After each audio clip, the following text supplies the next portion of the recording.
in spite of all the distress and trauma we've had, with some loss of life, we've had a 22 or some % reduction in total fires over the past year. That was Minister of Home Affairs Robeson Benn speaking on Thursday at the opening of the Guyana Fire Service's second annual Senior Officers Conference.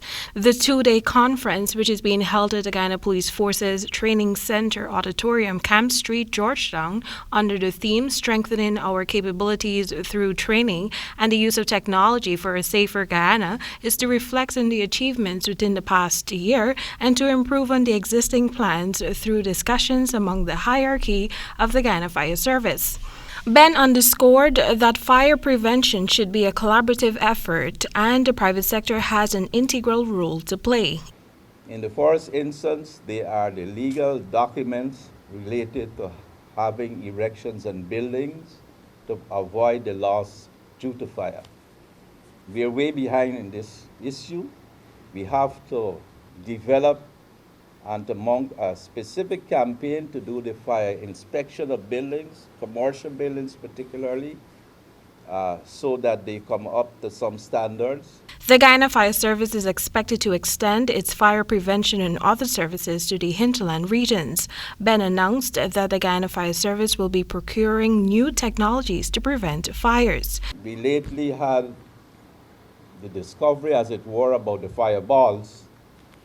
I don't know if people know about the fireballs, but I want us to buy 3,000 fireballs over the year or so and share them out to people in homes and in businesses. Noting some of the outstanding achievements of the Guyana Fire Service was Fire Chief Acting Gregory Wickham.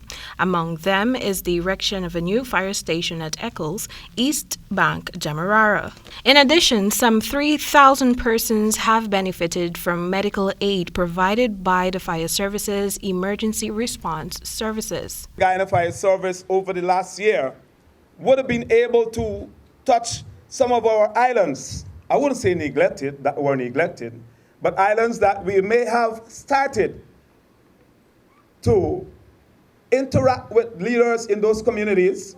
But today, we can safely say that we were able not only to interact from a distance, but to get our foot on the ground, where we went into the islands of Lego and Wakenham, and we were able to establish auxiliary firefighters in those two communities. Wickham added that 151 fire hydrants have been serviced and replaced in Georgetown, and an additional 150 are currently being purchased and will be distributed in regions 2, 3, 5, 6, and 10. Temika Rodney reporting for the HGB Nightly News.